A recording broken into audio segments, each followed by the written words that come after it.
Foi só ele ter a primeira oportunidade para correr uma temporada completa do Mundial de Rally que o título veio. Justo no primeiro ano completo também da montadora, Peugeot, montadora com a qual ele se mais identificou junto com a Ford. Veio lá dos países nórdicos, onde a gente sabe que o talento para pilotar carros de rally é praticamente de berço. E até hoje é um dos nomes mais reverenciados e aplaudidos do esporte a motor da Finlândia.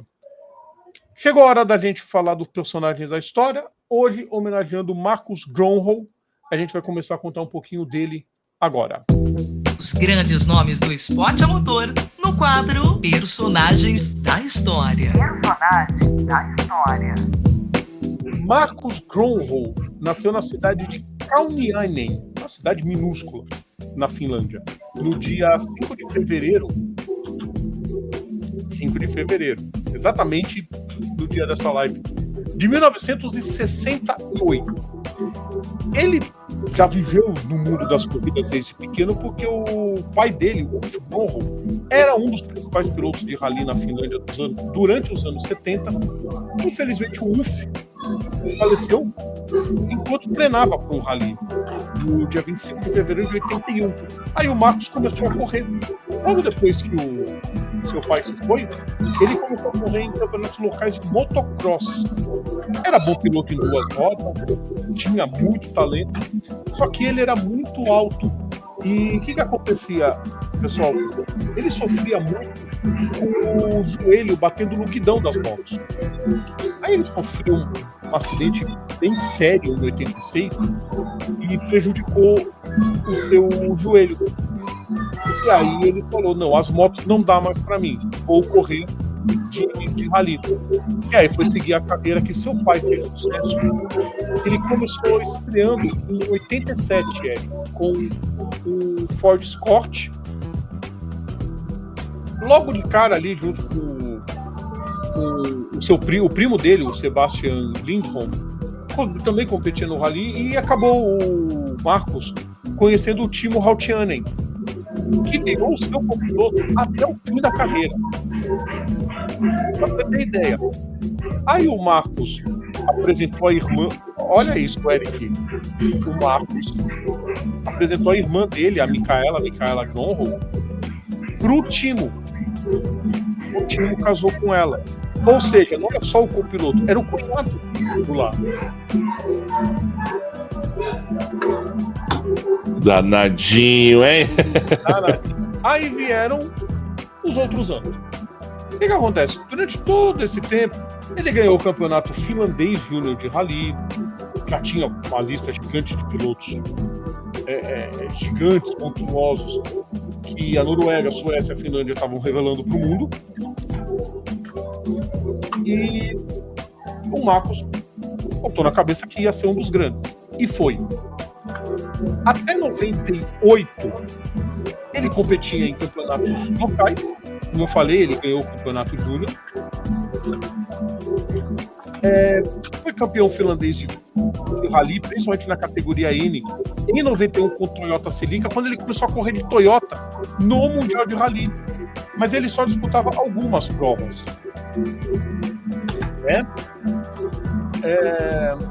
O que acontecia nessa época, Eric? Quem estava dominando no rally era um tal de Tommy Mäkinen. Ou seja, os olhos das equipes se voltavam para os pilotos lá da Escandinávia. Só que ele só participava das etapas finlandesas, 2 quartos lugares, sempre com o modelo privado da Toyota. O destaque dele começou quando o pessoal realmente viu, falando, realmente ele é diferenciado. Foi quando em 97 ele foi 4º lugar na Argentina. Aí a equipe oficial da Toyota resolveu chamar ele para 2 etapas do Mundial. Sim. Inclusive na Finlândia. Com o carro oficial, aí ele começou a mostrar do que era capaz. Na etapa da Finlândia, ele acabou tendo um problema de alimentação no último dia. Só que os 2 primeiros dias ele liderou, Eric. Vai preparando de 2000 pra frente que você que vai falar. Eu vou falar até lá. Em 98, ele voltou de novo com o Toyota Corolla privado no começo do ano. A equipe oficial voltou a chamar ele participou do Rally da Finlândia e da Grã-Bretanha. Ele deu um show na etapa da Finlândia e começou a chover proposta para correr de equipes contratadas. Sabe quem bateu na porta dele, Eric? A própria Toyota, a Ford e a Peugeot. A Peugeot estava fazendo testes para voltar para o mundo do rally para disputar o Mundial de Rally. Por quê? Porque a Peugeot já estava de saco cheio. Sabe o saco cheio da Prost? Do Alain Prost. A Peugeot resolveu mandar a Fórmula 1 às favas e no ano de 99 não teve atualização nenhuma do motor. Esse motor depois foi o motor que a Arrows comprou, entregou para a Asiatec trabalhar nele e rendeu o bom carro da Arrows de 2000. Fica a curiosidade aqui. Sim. Só que a Prost se lascou nessa, né? É verdade. E começou a fazer o teste. Em 99 ele correu o Rally da Suécia pela Seat. Sim. Ele correu o Rally de Portugal pela Mitsubishi. Acho que a Toyota ficou meio magoada por ele não ter escolhido a Toyota. E aí ele fez 5 corridas pela Peugeot. A Peugeot estreou em 99 com o seu 206 WRC. Ela fez a estreia pegando o ano de 99 para testar. Em 2000 é que eles viriam para barbarizar. Nos 5 rallies que ele participou, Eric, ele abandonou da Grécia, abandonou da Grã-Bretanha. 8º no Rally San Remo, 4º na Finlândia e 5º na Austrália.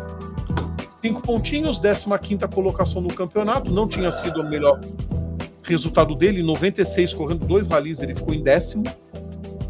Mas aí, Eric von Draxler, veio o ano de 2000.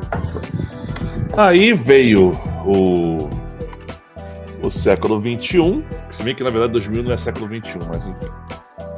Veio o século XXI e já competindo em tempo integral pela Peugeot, usando o Peugeot 206, nós temos uma vitória no Rally da Suécia, da Nova Zelândia e Finlândia e Austrália. Austrália.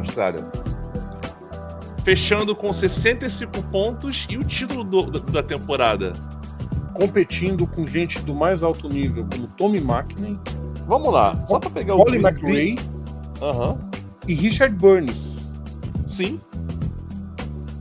Isso fora, Eric, os segundos lugares no Rally da Grã-Bretanha, da Argentina e de Portugal. E o Carlos Sainz também, tá? Carlos Sainz também, verdade. Carlos Sainz. Eu tava lembrando, eu tô esquecendo o nome nessa lista. O Carlos Sainz. Carlos Sainz também estava. Era Sainz e Luiz Moya. O Mäkinen era com o Risto Manisemak. O outro, o Richard Burns com o Robert Reid. Sim, e o Colin McRae com o Nick Brice. Sim. Aí veio 2001. Teve 3 vitórias, mas ficou em 4º na temporada. E 2002, apesar do DSQ na Argentina, tem 1, 2, 3, 5 vitórias. Suécia, Chipre, Finlândia, Nova Zelândia e Austrália. Peraí, eu estou escutando. Foi uma pena que 2001 ele não teve. Ele teve. Eu estou escutando tiros lá fora. 7 quebras nas 8 primeiras provas, Eric. Em 2001 foi uma pena. Sim. Ele. Olha. Em 2001, se não fosse as quebras, ele ganharia o título. Sim. Olha só, ele quebrou em Mônaco, quebrou na Suécia, quebrou na Espanha, na Argentina, no Chipre, na Grécia e no Quênia. Não tem campeonato que resista. Pois é. Aí vem em 2002, pelo menos a coisa se equilibrou. Teve 2 abandonos, mas enfim. Sim. E em 2003, ele estava indo bem no início. Em 2003 foi legal. Em 2003 eles juntaram o Marcus Grönholm com o Richard Burns na Peugeot. Sim. O que aconteceu? Acabou dividindo um pouco O time. a disputa. Em 2013 ele fica em sexto. Fecha em sexto, com 46 pontos. Não, mas Com o que aconteceu. vitórias no Rally, vitórias na Suécia, Nova Zelândia e Argentina. Sim, não. O pessoal tava tirando onda, falando que botar o Grönholm e o Burns na mesma equipe era a mesma coisa do Senna e Prost na McLaren. Só que, assim, eles se trataram muito bem. Mas a divisão de atenção da Peugeot acabou prejudicando um pouco. Ele perdeu algumas provas, quebrou muito. O carro da Peugeot, que tinha de rápido, tinha de frágil, né? O pessoal tira onda até hoje da Peugeot por causa disso. Quebrou demais. Naquele ano foi, inclusive, o Burns teve aquele desmaio na etapa do País de Gales, né, no Rally Britânico, nem correu, e aí fizeram um exame, não é nada, fizeram outros exames e descobriram o tumor que levou o Burns em 2006. Só que aquela altura já... E engraçado que em 2003 foi o contrário. O Grönholm começou bem, ganhando na Suécia, ganhando na Nova Zelândia e ganhando na Argentina. Quando ele quebrou na Finlândia, todo mundo sabia que o ano não era muito normal para ele. Já tinha alguma coisa esquisita. E ali, o maior rival da carreira do Marcus Grönholm já estava começando, né? Já estava começando a brilhar, né, Eric? Em 2003 2002, surgiu um tal de Sebastian Loeb. Sim. Que era o cão no asfalto e estava evoluindo nos outros tipos. Ao contrário do Grönholm. O Grönholm andava muito mal no asfalto, mas no cascalho e na neve ele barbarizava. Aí de 2003 para frente foi que o Loeb começou a reinar. Ainda assim, 2004 ele venceu de novo na Finlândia. Essa foi a única vitória no ano, na estreia do 307. Sim. Que não se mostrou um carro muito bom, Eric. O 307 foi mal, mesmo assim já conseguiu a vitória na Finlândia. Em 2005 ele repetiu a vitória na Finlândia e ganhou no Japão. Sim, mas só isso não. E conseguiu o terceiro lugar no campeonato com aquele carro chechelento, que aquele 307 era chechelento, Eric. Não, mas em 2005 ficaram em segundo com... Quer dizer, fecharam em segundo... Nos construtores fecharam em segundo naquele ano. Sim, fechou em segundo porque não... Comparar com as outras naquela época era covardia. Mas... Em comparação com o 206, o 307 era chechelento. Até porque era muito tenso. O Loeb tava aloprando na Citroën, né? Sim. O câmbio tinha 4 marchas. Pra você ver. Aí, enfim. 2006 ele migra pra Focus, pra Ford. Peraí, antes de falar da mudança da Ford, deixa eu só...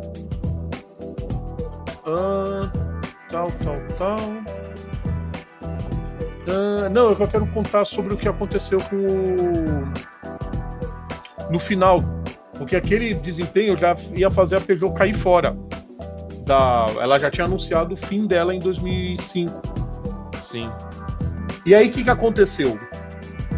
A última vitória dele nesse Rally do Japão foi um rally completamente emocionante. O que aconteceu? O Marco Martin, na Grã-Bretanha, tinha sofrido um acidente seríssimo. E nesse acidente, o navegador dele, o Michael Park, acabou indo embora daqui. A Peugeot, ela já tinha dito que sairia do Mundial de Rally no final, ela quase saiu depois daquele Rally. Aí, não, vamos terminar a temporada, vamos terminar pelo Michael Park, vamos terminar por ele. Pá! Vitória no Japão. Eu não preciso dizer, né, Eric, que foi uma choradeira tremenda do próprio Marcus Grönholm, que era gelado, até para comemorar a vitória, caiu em prantos lembrando do navegador. Sim. Fim de ano, um novo desempregado na área, mas não por muito tempo, Eric. Agora sim. Mas aí ele, como eu falei, ele migra para Ford usando o Ford Focus RS. Ford, lembrando que era uma das equipes que ele começou a carreira. Lá nos ralis que ele corria, lá na Finlândia, ele corria de Ford. Pela qual ele competiu duas as temporadas de 2006 e 2007, tendo conseguido 7 com 5, 12 vitórias com a Ford e 2 vice-campeonatos em 2006 e 2007. E aí, no meio de agosto, ele anunciou que se aposentaria no final de 2007. Queria se aposentar por cima. Na mesma semana, olha que infeliz coincidência, na mesma semana que ele anunciou que ia se aposentar, foi aquele acidente fatal que levou o Colin McRae. Acabou tendo 2 acidentes no final do campeonato, perdeu o título pro Loeb de novo. Ele ganhou 3 provas seguidas. E lembra que naquelas dicas a gente passou sobre ele, que eu falei Nova Zelândia e Finlândia?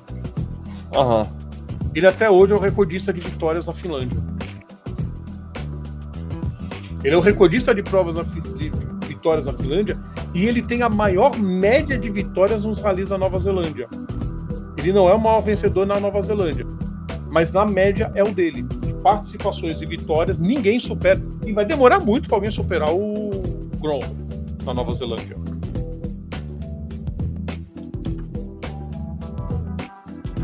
Ele não resistiu a ficar muito tempo parado, né, Eric? Ele acabou voltando para algumas provas. Ele não tinha frescura. Quando o carro estava ruim, ele falava que era o carro. Quando era ele falava que era ele. E mais ainda, ele falava que era ele. Ele nunca se fez de rogado, de prejudicar a equipe, sabe? Não. Quando ele estava lento, ele falava: a culpa é minha, eu tô lento. E ele se aposentou quando estava por cima. Depois disso, no Mundial, ele participou numa prova com a ProDrive, no Rally de Portugal. Depois do Ford Focus privado da equipe Stobart, ele correu o Rally da Suécia. E em 2019, Eric, ele correu no Rally da Suécia de novo. No Toyota Yaris, novíssimo Toyota, na equipe GRX. Ele tem participação também no Global Rallycross e segue competindo em provas festivas. Ele segue correndo, Eric. É um monstro. O cara não tem mais o que fazer em casa, né? Uma que eu quero contar agora são histórias. Essa eu peguei do site do João Carlos Viana, o JC Speedway. Eu tenho que contar essas histórias. Ele tinha muito. Ele deu ele cansou de chamar o Loeb de louco. Teve uma etapa que ele se esgoelou numa especial, fez de tudo e mesmo assim perdeu. Ele falou: esse cara é louco, esse cara é um ET. E as entrevistas dele era melhor. E ele era brincalhão. Então, quer dizer, os caras falavam, duvidavam se ele era mesmo finlandês. Foram 536 vitórias em especiais. Ele é o segundo maior vencedor da história dos ralis. Ele tem 30 vitórias em ralis. Ele só perde pro Loeb. Nem o Ogier passou ele ainda. 536 vitórias especiais, 62 pódios, 615 pontos. O João Carlos Viana, Eric, ele cita 3 momentos maravilhosos que eu tenho que deixar registrado aqui. Eu tenho que deixar registrado porque é o seguinte: a primeira deles foi no Rally do México em 2004. O Peugeot 307, o problemático, perdeu a direção hidráulica e, imagina, sem direção hidráulica, como é que tava? Ele foi ser entrevistado, ele simplesmente virou, abre aspas, estou cansado dessa porcaria de carro. Assustado, o Rautianen botou a mão na cabeça, tipo, cara, calma. Foi muito engraçado. Outra, na etapa da Nova Zelândia, em 2005. Essa eu lembro na época. Eu tirei sarro na época, imagina. Ó, mentalidade infeliz. Eu na época 22, 23 anos, dando risada disso.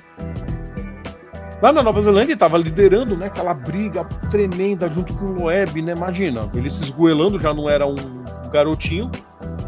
Daqui a pouco ele escuta o Rautianen gritar dentro do carro igual um louco. Ai, ai, ai. Que raio que aconteceu, né? Parou o carro. Sabe o que aconteceu? A barra de ferro perfurou o assoalho do carro e começou e atingiu o Rautianen bem no traseiro. Doeu. Dói. O que aconteceu? O repórter foi saber por que aconteceu, né? Que você teve que parar o carro, meu. O Gronho começou a fazer o gesto. Tava tudo bem, o Timo começou a gritar, eu não sabia o que era. Parece que algo entrou na bunda dele e fazendo o gesto. Coitado do navegador, né? O Rautianen sofreu na mão do Gronho. Ninguém mandou o cara pegar a irmã dele, né? Pois é. Pelo menos pegou certinho, né? Namorou, casou. Pô, por que eles fazem quatro paredes? Faz o que bem entende. Aí, mas essa foi a melhor, Eric. Essa eu conhecia um pouco dessa história, peguei os detalhes. Eu não sabia onde tinha sido. Aí eu fui descobrir lendo essa coluna do JC Speedway. Foi na França, em 2005. O carro já tinha dado problema pra caramba. O Gronho ligou pra equipe, pelo amor de Deus, via celular. Eu quero instrução, o que eu faço pra essa geringonça andar? A equipe falou, não tenho o que fazer, abandona o rally. Larga de mão. Sabe o que ele fez, Eric, numa das etapas? Ele estava do lado da praia. Era uma etapa que passava bem perto da praia. É até hoje. Ele se cansou, chegou pro Rautianen, largaram o carro, eles largaram o carro no meio do caminho, desceram na praia, entraram num quiosquezinho, desce uma gelada. Chapado de torcedor em volta, tirando foto dele, né? Desce uma gelada, tô livre do trabalho mesmo. Cara, Marcos Gronho é um gigante. E só tem 2 títulos. É um gigante do rally. Simples. Até hoje, o cara é venerado no seu país natal. Então, né, Eric, nada mais justo que ele tivesse aqui no quadro. Sim. E quem discorda é clubista. Exato. Quem discorda tá errado. E eu tenho certeza que vocês, ouvintes, gostaram. Semana que vem a gente tem um outro personagem.